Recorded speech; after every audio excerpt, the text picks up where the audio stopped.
Hi, it is Friday, September 24th. We've taken a little time away. Um, but today was a big day. um, the view's been relatively boring since Meghan left. So there really hasn't been anything to complain about there. um, but except for today, um, it wasn't quite the historic television event that they, I think, had planned. Intending to interview Kamala Harris in the studio, her first in-person live interview since taking office, and interrupted by Sonny and Anna Navarro being removed from the set because they tested positive for COVID, even though they're both vaccinated. Literally, just minutes after talking about how irresponsible it is not to get vaccinated. Um, it's a weird irony. Now, the thing is, and this is gonna drive all those anti-vaxxers crazy. The vaccination doesn't prevent you from getting COVID. It reduces your likelihood of getting severely ill, hospitalized, or die by like 80 to 90%. So I'm sure this is going to get used on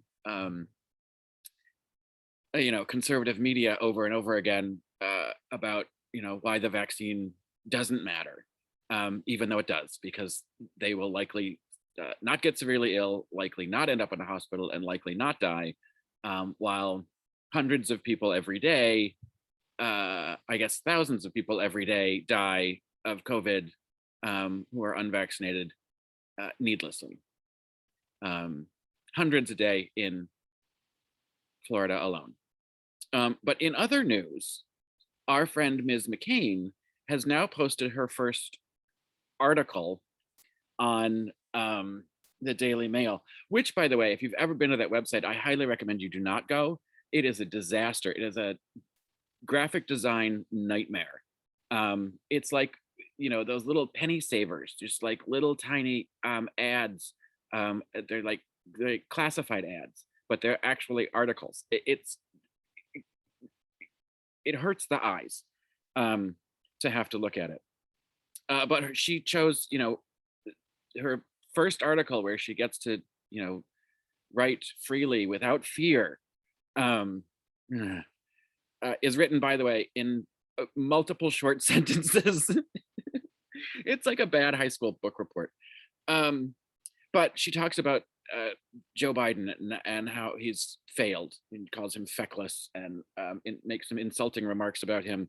Her former friend, she says, basically, blaming Democrats for everything that's wrong, saying that he hasn't healed the soul of the nation as he promised, and that you know everything is terrible. And she starts out with the question, do you really want to live like this? I think it is. I think that's the question. Does anyone like living like this? And just placing everything that she has a complaint about at the foot of the president.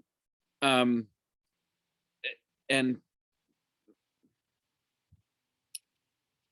the man who promised he would shut down the virus, not the country, is doing the opposite. He's not. Okay, the country isn't shutting down.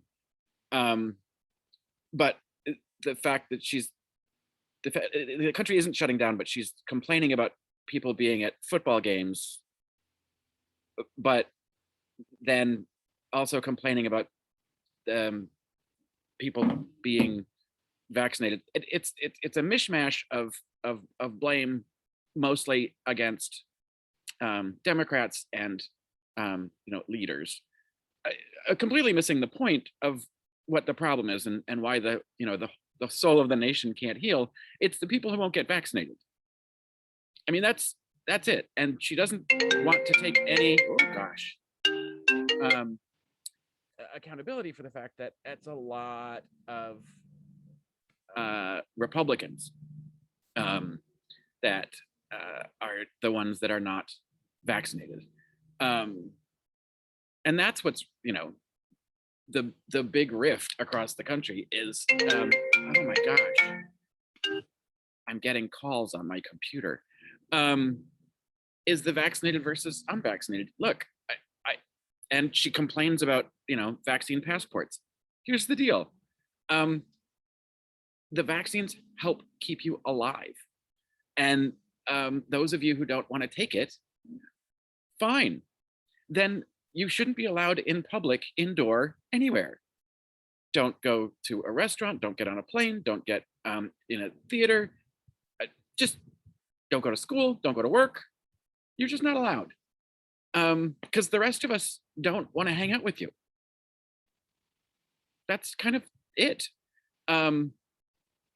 Then, we have the other divide, which is the Confederate white supremacist, Proud Boy, MAGA hat wearing, bullshit, angry crowd of white people that think that they're being oppressed and are just expressing anger at all times. And as far as I'm concerned, they can also just stay home. They're probably the most unvaccinated group anyway. I think that's a big circle Venn diagram of the idiots in this country that are holding everything back.